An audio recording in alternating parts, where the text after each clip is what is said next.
wanna pop a bottle off of ya. Chain swinging, clang clang, and it costs a lot. Bitch, I'm always at the guala, yeah, and you are not badass beat. Keep on going till you hit the spot. Whoa, I'm a big bag hunter with the bow. She got a big bed, never drop it low. Mama called me and she Biodata Bung Tomo, nama Sutomo atau yang disebut juga dengan Bung Tomo, lahir pada tanggal 3 Oktober tahun 1920 di Surabaya. Wafatnya 7 Oktober tahun 1981 di Padang Farah. Dimakamkan di tempat pemakaman umum Natal di Surabaya. Sang ayah yang bernama Ketawan Kejip Dewi Tujuh. Pertempuran di Surabaya pada tanggal 10 November tahun 1945. Tampil sebagai orator ulung di depan seorang radio, membakar semangat rakyat untuk berjuang melawan tentara Inggris dan Hindia Belanda. Bung Tomo melalui kalimat-kalimat patriotisnya berhasil membakar semangat rakyat untuk melawan sekutu demi mempertahankan kemerdekaan Indonesia. Sejarah perjuangan Bung Tomo dalam pertempuran 10 November tercatat dalam laman Perpustakaan Sekretariat Negara pada bulan Oktober-November tahun 1945. Bung Tomo menjadi salah satu pemimpin yang sangat penting. Hal ini karena Bung Tomo berhasil menggerakkan dan membangkitkan semangat rakyat Surabaya yang pada waktu itu Surabaya diserang habis-habisan oleh pasukan Inggris yang mendarat untuk melucuti senjata tentara, pendudukan Jepang, dan membebaskan tawanan Eropa. Perjalanan karir Bung Tomo dilansir dari Aman Perpustakaan Sekretariat Negara.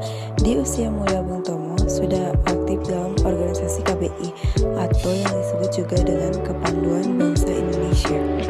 Pada usia 17 tahun, ia menjadi terkenal ketika berhasil menjadi orang kedua di Hindia Belanda yang mencapai peringkat Pandu Garuda. Bung Tomo memiliki minat pada dunia jurnalisme. Berikut adalah perjalanan karir Bung Tomo di dunia jurnalisme.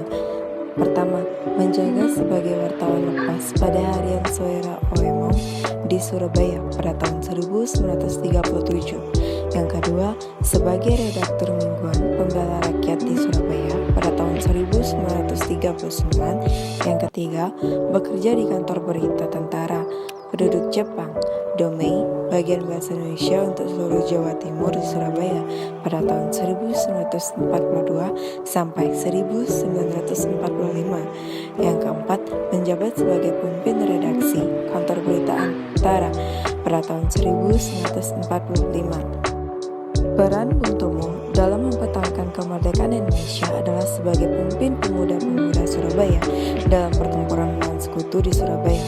Kronologinya sebagai berikut. Pada tanggal 10 November tahun 1945 telah terjadi pertempuran antara para pemuda Surabaya yang dipimpin oleh Bung Tomo dan pasukan sekutu.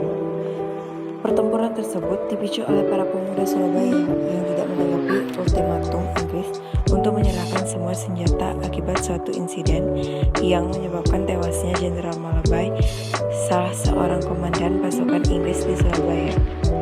Akibatnya, pada tanggal 10 November tahun 1945, Inggris segera menyerang Surabaya secara besar-besaran. Para pemuda menyambutnya dengan kekuatan senjata pula.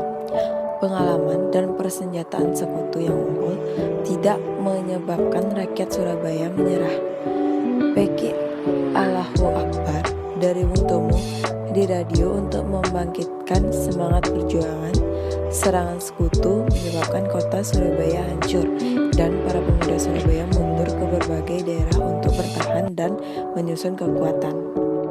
Alasan saya memilih pahlawan Bung Tomo karena tokoh Bung Tomo memiliki sifat pahlawan yang pemberani, berjiwa kesatria dan suka menolong antar sama, serta tokoh Bung Tomo tidak pernah mudah putus asa.